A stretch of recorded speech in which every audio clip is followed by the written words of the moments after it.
Hi, I'm Teda Nicolaou, and I'd like to welcome you all to tonight's screening of my very first film, Terrorvision. Back in the 1980s, when Charles Band's Full Moon Entertainment was active, the way that they would decide which films to make was a very strange process. We'd begin with the poster art, and Charlie would commission artists to do posters based on his ideas.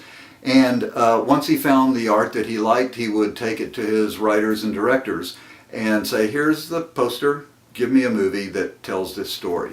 And at that time I had been working for Charlie for a number of years as an editor, and he knew that I wanted to direct. So when he came to me with the poster of Terrorvision, after editing a number of his films and knowing kind of what was possible and what was impossible, I realized that the best way to deal with this idea of a monster coming out of a television set was to do it as sort of a horror comedy.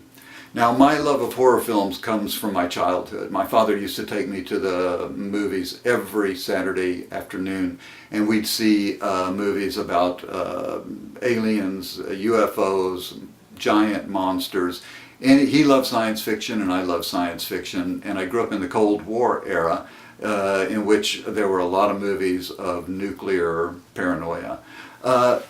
And when I started thinking of the story of Terrorvision, I decided that I wanted to make a movie that a kid might turn on TV and catch a little bit of the film, and somehow something about the film would stick in his mind.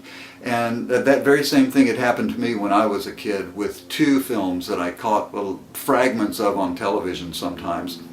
One was William Cameron Menzies' film Invaders from Mars, about a little boy who sees a UFO land in the sand dunes behind his house, and pretty soon his parents and his teacher and the police are all being taken over by mind control by these aliens.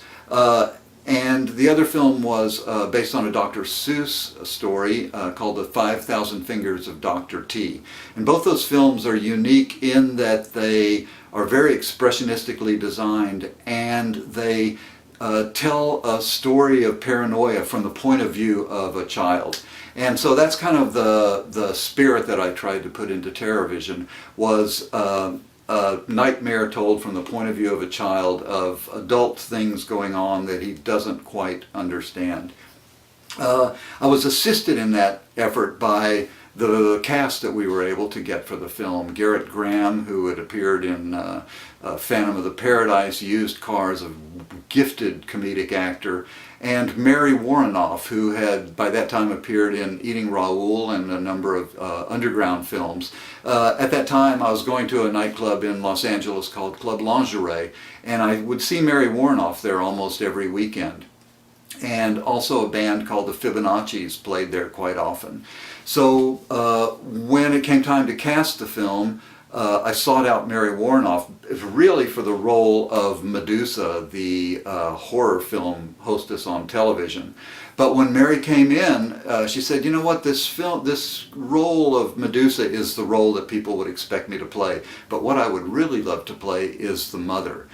And for me it was such a brilliant idea, and she was so gifted as a comedian that immediately we went with that idea. And same thing happened with the Fibonacci's. I had seen them play, I really liked the vibe of their music, and so we were able to get them to do the title song and a couple of songs within the film. When I went over to Italy, where we shot the film at the old Dino De Laurentiis studios, I got to meet Giovanni Nautalucci, our crazy production designer, who brought his own mad vision of what an American swinger household would look like, with all the erotic modern art on the walls and the multi-levels and the Roman jacuzzi room. So pretty soon the movie was like this freight train just that I was hanging on to, of crazed, wonderful actors, beautiful, strange sets, and a monster created by John Buechler that is the most grotesque monster that we could possibly create, with 2 or 3 people inside operating the eye and the tentacles and the monster itself.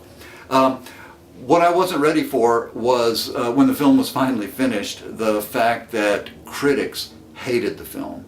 and audiences were completely baffled by it. The tone of the film was so unlike anything else that was in the theaters at the time that it became sort of a love it or hate it sort of movie, where people either really loved it and understood the comedy, and most of those people tended to be pothead marijuana smokers, and the rest of the people who just thought it was the stupidest thing they'd ever seen.